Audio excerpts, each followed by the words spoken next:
The show starts in 3, 2, 1, go. Good morning, CaneSport. It's October the 4th, 2023. I'm Gary Ferman, the publisher of CaneSport.com, joined this morning by our managing editor, Matt Shodell, as we discuss the news of the day, presented today by Caneswear, your headquarters for all your Canes gear, including this weekend's Miami Knights, jerseys, hats, T-shirts, everything you need to go to the Georgia Tech game this weekend at Hard Rock Stadium, decked out in black Miami Knights hurricane merchandise. And we'll show you a little bit of that later in the show and talk a little bit more about it. But Matt, people are looking ahead, man. People are penciling in victories now with this Miami Hurricanes team. I think the Canes are now, what, a 19-point favorite over Georgia? More than that, I think, but yeah. Yeah, I mean, it just keeps going up and up and up, almost like by the hour. People are expecting a big Miami victory this weekend, which would push the Canes to 5-0 and set up a monumental game at North Carolina the following Saturday. So we thought that it would be a good time to join everybody in looking ahead and do an analysis of what the future opponents look like, what this record could potentially end up being as we get closer to the end of November. And when you look at it, I mean, yeah, it's, through orange and green colored glasses, no argument. But when you look at Georgia Tech, North Carolina, then you look at the Clemson game, the Florida State game, the Louisville game. I mean, there's some competitive games in there. But if Miami even goes 50-50 in these big games, you're looking at a 10-win season potentially, which would be absolutely amazing. Your thoughts on the forecast here going into the meat of the schedule?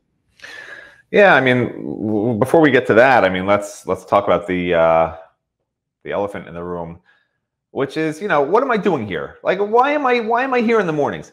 I want to be. I mean, if Kevin McCarthy can get ousted, like, why can't I be ousted? I mean, people complain about me as much as they complain about Kevin McCarthy. It's not 9 crazy people on the YouTube message boards. It's way more than that. It only took 9 people to get rid of McCarthy. There's like 100 people that hate Shodell. I don't understand why I'm being forced to wake up in the morning. Azubi Charles and Stephen Mustache Wagner got more hits last week than the Shodell train wreck did. I mean, there was somebody yesterday who said, Matt acts like he knows it all, which obviously is because I do. Somebody else said, like, I fast forward when Matt has his commentary, to which I responded, thank you for calling it commentary. But like, I don't understand like what I'm doing here. But look, I mean, I'm stuck here this morning, so I'll do hopefully my last show here before the vote to oust me. And the particular story that Gary's talking about, look, I mean, just to keep it real, like, there's not a hell of a lot to write about anymore. We broke down so much film last week into this week that we're scraping the bottom of the barrel a little bit. But with that said, I think this is actually the truth is, I woke up at 4 in the morning a couple of nights ago, and I get weird ideas when I wake up for some reason. Whenever I wake up, I'm like, oh, this is a good idea. And for some reason, I woke up, and within 5 minutes of waking up, like at a ridiculous hour, it just came to me like, last week we took a sort of a look at the Miami opponents on offense and then broke down the defense, right? But then there was another game over the weekend, right? And so I thought, why not take a little deeper dive inside each opponent just to get a better idea of like, and put a percent to it, in my opinion, and Gary can adjust it afterwards, of Miami's chance of winning each game that remains. Because there's 8 games left. Miami's 4-0. I'm sure fans are sort of interested in our amazing inside perspective on what can and should happen the rest of the year. So I went about it, obviously looking at each team that they're going to face, each of the 8 teams, their records, who they've beaten, who they lost to, how much they've won and lost by. I've looked at the NCAA statistics in terms of where they rank for, where their strengths are, where their weaknesses are in different categories. And then I wrote, my own amazing, incredible commentary, which I initially had called analysis. And then I realized it wasn't so much an analysis, so I changed it to the bottom line because it's not fair to call it an analysis.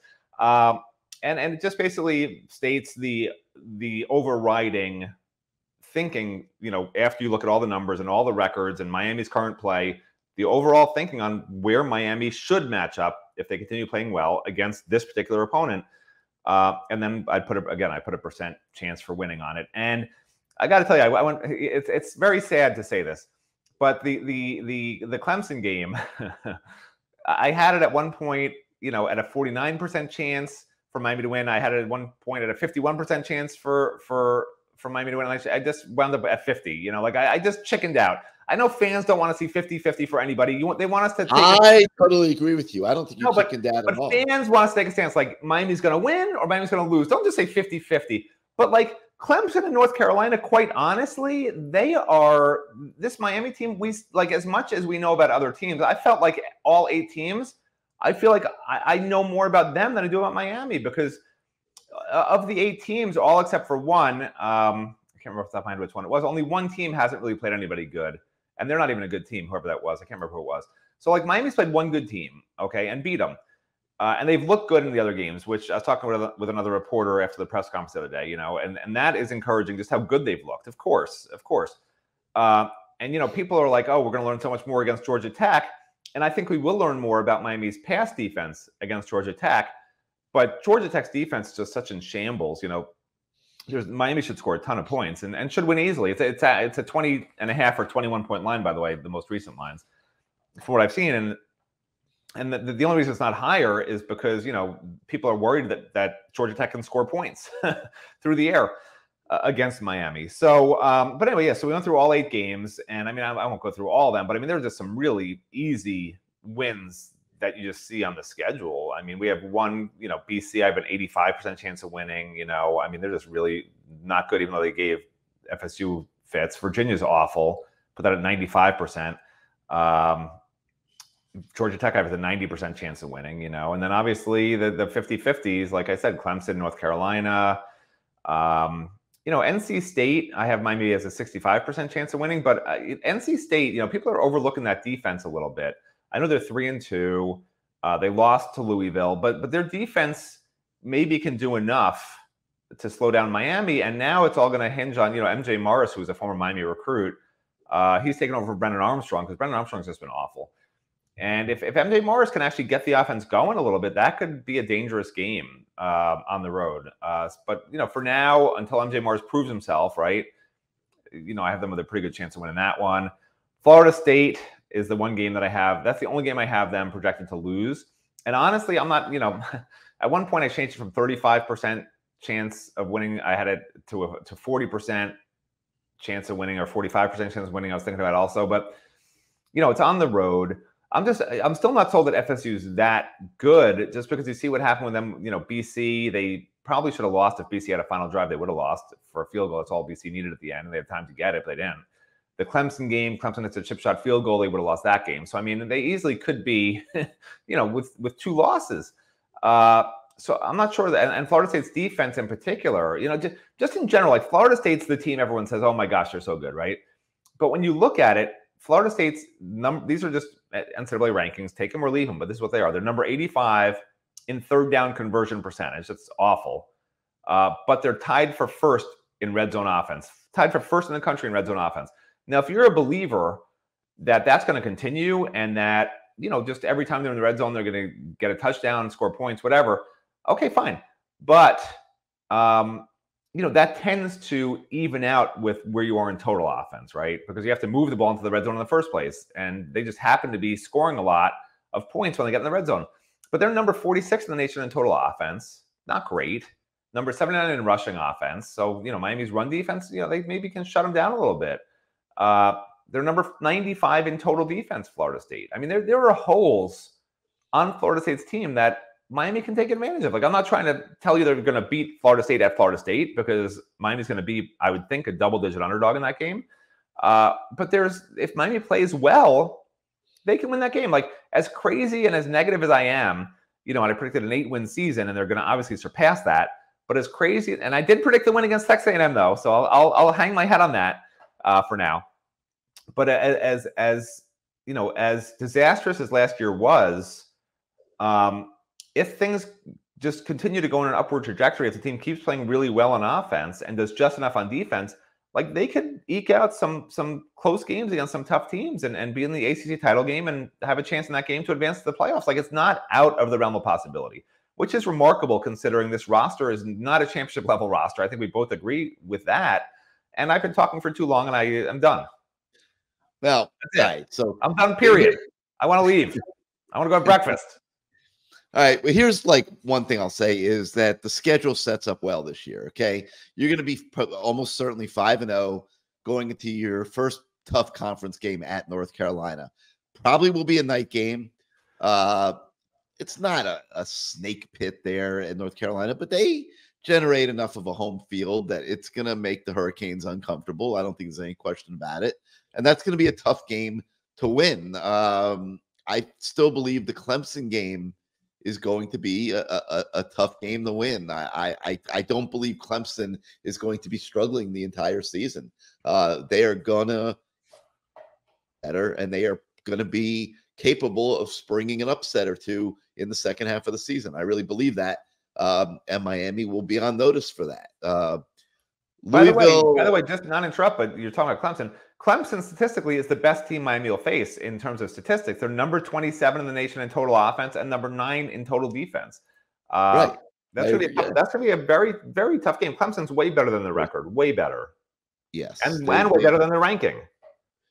Yes. So, this could still, you're gonna have 3-4 very difficult games here in the last 7 of the season. There's no doubt about it, and we don't know how that'll go, but. The schedule does set up nicely, and the season is coming together certainly as well as anybody could have hoped back in August. So that's an awesome thing. So we take a look at it.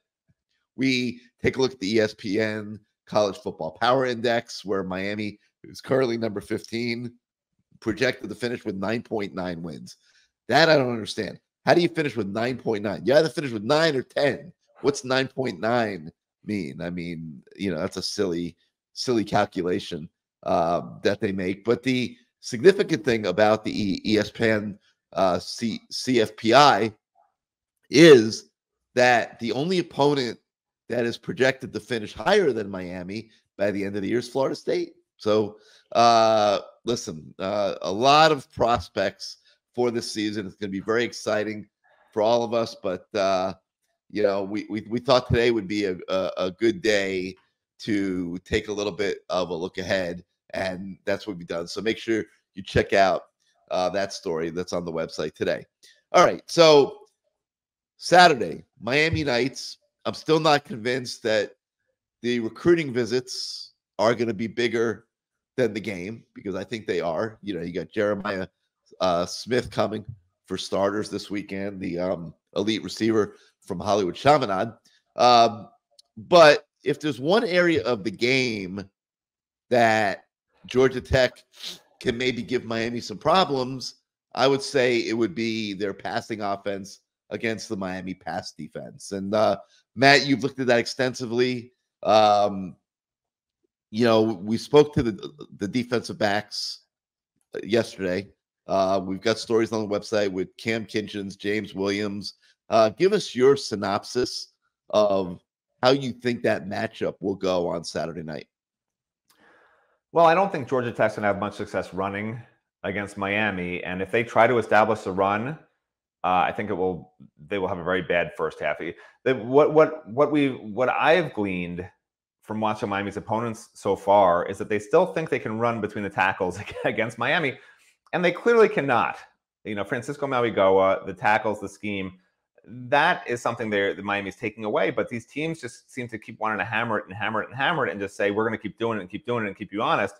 The other thing is teams seem very scared about Miami's pass rush and go to a lot of quick passing. So if you can't run up the middle, and if you stop the quick, horizontal passing games and the quick pass over the middle, that's what Lance Guidry's been stopping. Now, teams seem to have sort of gone away from that and had success at times, which would be throwing the ball down the field. When teams throw the ball down the field against Miami, they have had success.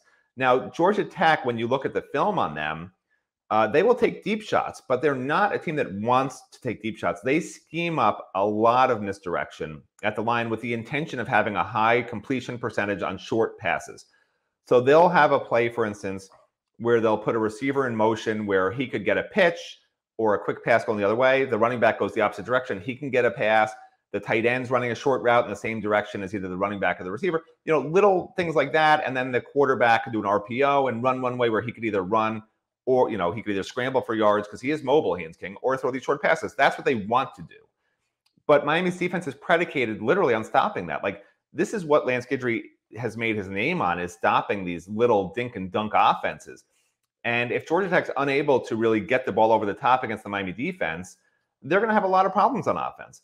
Now, with that said, I'm still not sold on the Miami cornerbacks. People yesterday said, Corey Couch has 3 interceptions. It's amazing, Well, 2 of them, the Temple guy just, I could have intercepted him. It wasn't like he did anything special. He was just there, and the ball just happened to go right to him, which is great. Good for Corey. And one of those you sort of hammered him on, which I'm not going to go through all that again. I didn't necessarily disagree. Yeah, we can let that go now. We made our point. Yeah, we'll let it go. I'm pretty sure it was addressed in team meetings and on the practice field. Yeah. So look, I do think Georgia Tech will get 21 or more points. I do think Georgia Tech will throw for 300 or more yards. I'm not sure Georgia Tech gets to 400 yards total offense in the game, and Georgia Tech loses by 21 plus points, in my opinion. They're just not going to, to me, they're not going to stop Miami's offense, period. They're in shambles on defense. They have a new coordinator. You can't change a lot in 1 week. They're just an awful defense. And unless something, on Miami's offensive end breaks, where, you always worry about these letdowns. It happens every week. It happened at Georgia Tech last week against Bowling Green. They just showed up totally uninterested in playing that game. And if Miami overlooks Georgia Tech, because Georgia Tech's a bad team, but they're not an awful team. Georgia Tech. They won't overlook Georgia Tech. They've had 2 weeks off. They're chomping at the bit to get back out there. Home stadium, Miami Knights. They're not overlooking Georgia Tech. They're going to beat the crap out of Georgia Tech. That's great insight, Gary, because every time they've had a week off in the past, they've always come out chomping at the bit and killed the opponent, right? The great insight there. No, but this is a different team. Never. This is a team that throughout history of the last 20 years has come off bye weeks and been awful. They had a lot of momentum going. They have a bye week. Be negative all you want. I think they're going to beat. I think they'll beat the crap out of Georgia Tech. I think Canes by 30. That's not negative. That's facts. What I was trying to say is by 30 in this game. I literally just said that they're going to win by more than 21 points. So that's great. You're not what I heard. I heard you whining that they haven't played well off the bye week in the past. No, because you don't listen to me. You don't listen to me. I said that Georgia Tech will have 300 yards passing potentially, less than 400 yards total, 21 points or so, and that Miami will beat them by more than 21. That's literally what I said. But what I was trying to say before you interrupted me, which you never do, is that this is a program that historically has had problems off buys.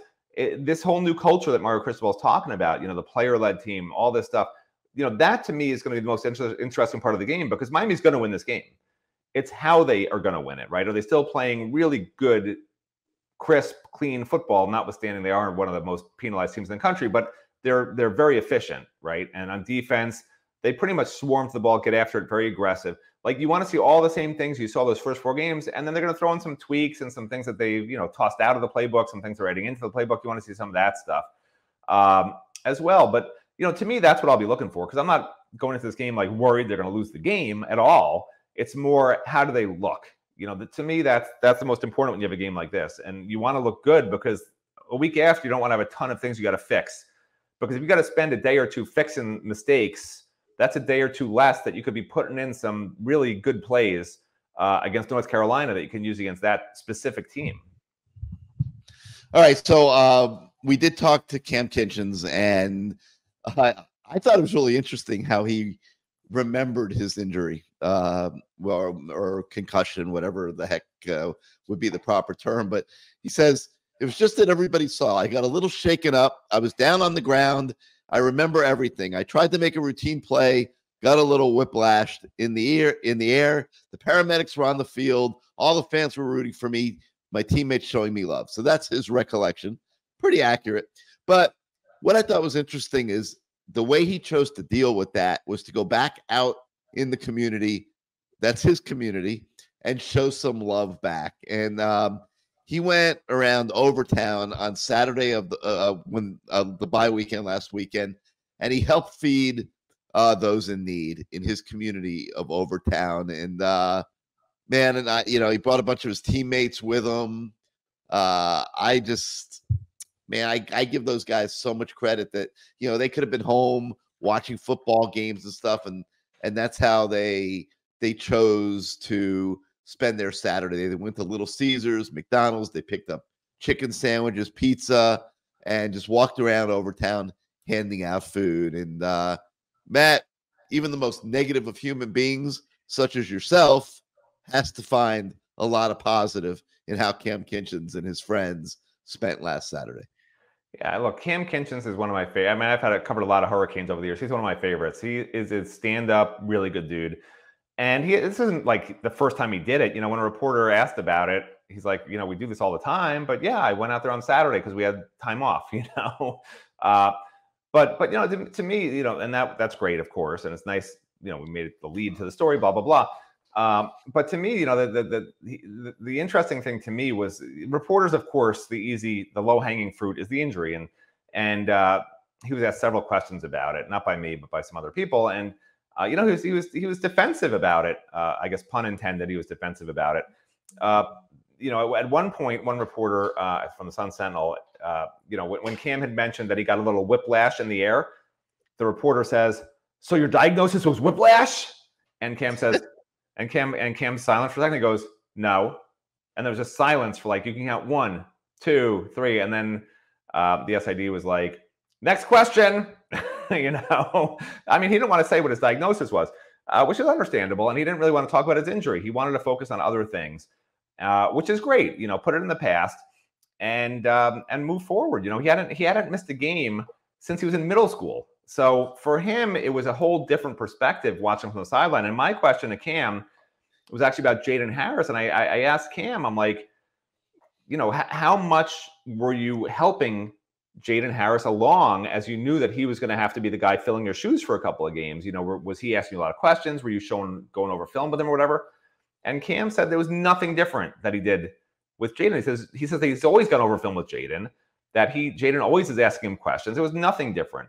And, it's nice of him and James Williams to say that there was no difference in play between Jaden Harris and All-American Cam Kinchens. Nobody could tell the difference, according to them, between Cam Kinchens and Jaden Harris. So I would say, so I said to Cam, I said, then why are you even going to be starting next game? Shouldn't Jaden Harris be the starter since we know he's fully healthy? I think you should be the backup. That's what I told. No, I didn't tell Cam that. But I mean, it's just kind of funny how they're all trying to prop up their teammates. I mean, it's not funny. It's nice. It's what they should do.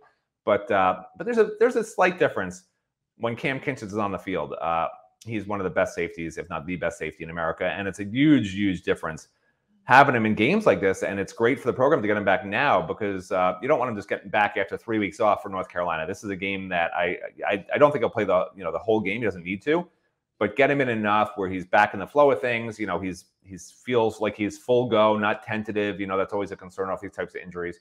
And then just move about your business, keep winning games.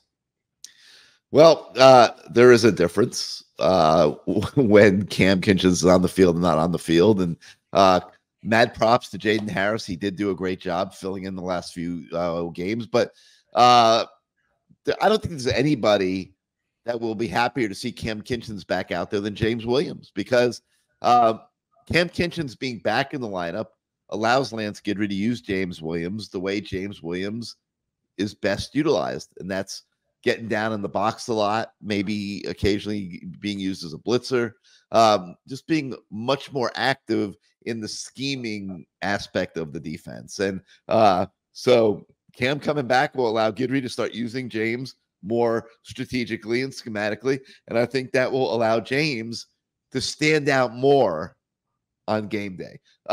He's played well. By the way, I would just add to that. I would love to see. I mean, there's going to be certain teams.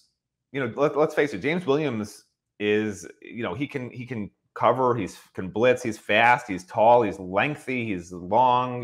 He's the one thing he's lacking a little bit is maybe instincts compared to Cam. Like Cam clearly has off the charts instincts. James is just like I would say normal instincts. And But what I would say is, if Jaden Harris is as good as advertised, and I'm not sold because the two teams he played against were awful. Sometimes you have a better level of talent. They do a little more tricky scheme stuff, and it can fool somebody like Jaden, but who hasn't had a lot of experience. But if Jaden is as good as they think he might be, there's the play of KJ Cloyd and Wesley Bissainthe has been very underwhelming. They're the two lowest graded out by far defensive players with meaningful reps per Pro Football Focus, if you believe in that sort of thing. Some people think it's like a fairy tale that they just make up these grades. But James Williams can be that guy at outside linebacker a lot. He's playing 38%. I said yesterday 60%. It was actually 38%. Matt Shodell was wrong. Shocking. He plays 38%. He has been playing 38% in the box. Banish you from the show. Please. I've been begging for that. I mean, literally. But anyway, so 38% in the box. I think that might be their best lineup, honestly, if Jaden Harris is that good. James Williams at outside linebacker, and you can move him wherever you want. I mean, he can do so many different things. And he's got a good cover grade, believe it or not. He's not great overall, I think 64%, but he's got a good cover grade. And I think that might be a fantastic lineup to get your best 11 defensive players on the field together, because Cloyd and Bissainthe to me have just sort of been like those guys you haven't really noticed, quite honestly. They haven't done a lot. And right now, the defensive line depth should be really, really good, with the expectation that Dean and probably Kelly will be back. I think Messidor is still going to be out for a bit. But you get those guys back, so you got some good defensive line depth. The secondary safeties are really good. The corners, they are what they are. They've been okay. Jaden Davis has been really good. But again, the corners have not been great. Jaden Davis has been great helping against the run and making disruptive plays in the backfield. Not great, not just, it's a fact, not great in man-on-man coverage, which is, he wasn't great at Oklahoma at that. That's not his thing. It's okay. It's not his thing. He's not a great one-on-one cover guy. The problem is Miami doesn't really have any great one-on-one cover guys. They want to think to Corey Couches, but they tried him at boundary corner in fall camp, and he couldn't stick with guys on the boundary one-on-one. So he's back at nickel, and he's doing fine at nickel. But those boundary corners are a concern. But, again, if you shore up your linebacker spot, which is weak right now, then all you got to worry about is a couple of corners. If they can hold their own a little bit, you've got a top defense. So Matt Shodell's pie in the sky. They could be amazing on defense if the corners hold up. And if you put James Williams in the box, a lot more. I really think that can be, a pretty nice answer. Yeah, so I think that we will start to see a lot more of that this weekend. There's no doubt about it. All right, we got a few more things to talk about today, but first, let's talk about Miami Nights and Caneswear. And you guys probably don't know the whole backstory about this Miami Nights Adidas promotion. It was supposed to be a year ago. They never found the right game to do it because of the way the season went. So they came into this year looking for a game that they could do Miami Nights, okay? And this was the perfect spot to appeal to the ACC, give us a night game, let us do Miami Nights, add a little spice to it. It'll be great for TV. ACC Network can come in and do the game. And so we're going to see all this rolled out on Saturday night. And if you want to get in the spirit, you're going to want your Miami Nights gear. You're going to want your jersey. You're going to want your T-shirts. You're going to want your hats. There is no better place to get your Miami Nights stuff than at Caneswear. You've heard us talking about Caneswear all season long. They got this new store in Davie that is absolutely spectacular. The largest cane store ever created. All kinds of merchandise here. I'll show you a quick picture of the store here on your screen. Cane stuff everywhere. This is just obviously not even half the store. It's, there's an absolute massive amount of cane stuff at the new Caneswear. Well, this week, obviously, they are featuring Miami Nights, and here's a look at Miami Nights jersey. You can, it's an Adidas jersey. You can get that at Caneswear. Here's the Miami Nights T-shirt. They're selling that in all different variations. You can get that. They have several Miami Nights hats. This is just one of them. So if you want to be in that Miami Nights spirit this weekend, Caneswear is where it's at. And at Caneswear, they have the largest selection of Miami Hurricanes gear in town. More gear than you could ever imagine. T-shirts, jerseys, polos, hoodies, hats, flags, decals, magnets. They have it all these things. And for the clothing, all different sizes, men's, women's, kids, babies. If there's a human in your family, you can find something for them to wear at CaneSwear. And guess what? They even have gear for your pets as well. If you go on the tailgate, night game Saturday night, great time to go out there early and tailgate. You don't have the tables, you don't have the chairs. You're caught in a bind here. You were not prepared. Just go to CaneSwear. They will hook you up with everything. You can even go next door there's a famous sub shop right next door. I'm not going to say the name because they're not a sponsor of our show, although they did give Lamar Thomas dinner last week. So we gave them a shout out on the Lamar Thomas show. But no, you could hit everything all at once right there. There's other food establishments in the same shopping plaza. It's at 2655 South University Drive in Davie. If you don't live locally and you still want to get in the spirit, you can go to caneswear.com, buy your Miami Night stuff there, or a whole bunch of other Cane stuff too. So visit the store, 2655 South University Drive in Davie, or go to caneswear.com for all of your Miami Hurricanes merchandise needs this season. All right, Matt, another story I thought we would talk about that's on the website today.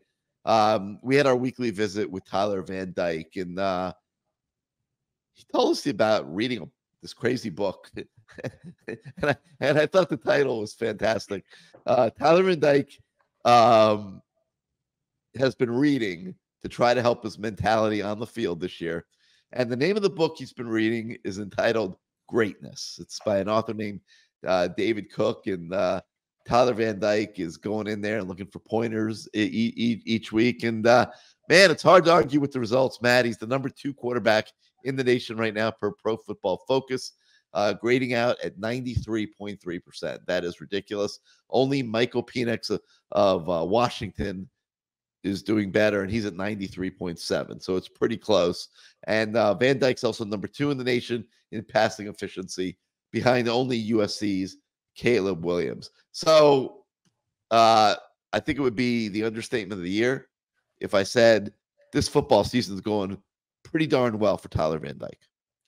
Yeah. And, this book, Greatness, that Tyler said that he's been reading, I actually read one of the chapters, and the first sentence was, here, I'll read it right here. If Xavier Restrepo is open, throw him the ball. That was the first sentence of the chapter. So, I mean, obviously he's listening to the book. I guess that wasn't very funny. If Gary's not laughing, it's something not funny.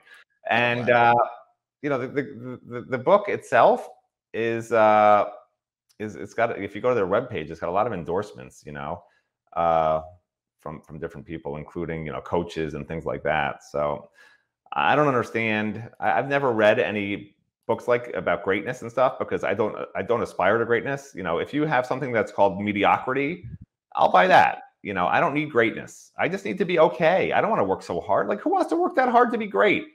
How come there's no books about people who want to be mediocre? I don't understand that. Should we write that book, Gary? Do you want to be the co-author? We'll call it Mediocrity by Gary Ferman and Matt Shodell. And, how to not be terrible and not be great, but just be mediocre. I mean, that would be fine. What do you think?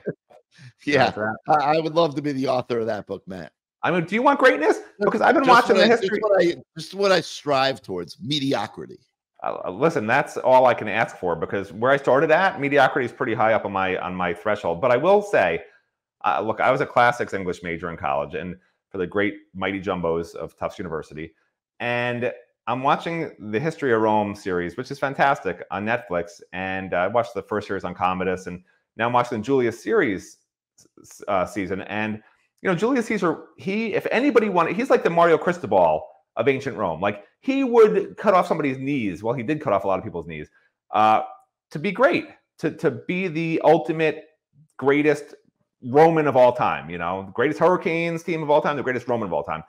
But if he wrote this book, the way that Julius Caesar went about things is literally, he was a great general, but he was a bloodthirsty lunatic. When you watch this thing, that's human nature. Human nature is to do whatever it takes to get something you really, really want. In Julius Caesar's case, he wanted power. In the old Roman thing was everybody wanted power and to be famous and have everybody adore you, and be the greatest or whatever, And is it really that different now? A couple of thousand years later, is it that different? I think that's what Mario Cristobal wants, and that's what the Miami Hurricanes want. I'm assuming that's what this book is about, is achieving greatness. But if you asked me, do I want to be great? And I'm being honest, I'm going to say no. I don't. I just want to be okay. I don't need to be Julius Caesar. I don't need to be Mario Cristobal. Their personalities to drive themselves to do what they are doing, good for them. But I want my 8 hours of sleep. I don't want to be waking up at 5 in the morning to do this stupid show. I want to play tennis a couple of times a week with my wife. I tried pickleball last weekend. That's out. I'm done with pickleball. I do not want any greatness in pickleball. I don't want any mediocrity in pickleball. I don't want to be terrible in pickleball. I just don't want to play pickleball. I think it's stupid. And I want to read a couple of good news stories a day about Kevin McCarthy getting ousted. And that's about it. That makes me happy. Maybe play a couple of spend some time at the weed farm. Admit it. You got the fever. Play a couple of hands of poker. I want to go to the Sphere. I got a lot of things on my bucket list, if you want to call it that do not include greatness. If I have an actual bucket list, greatness will not be on there.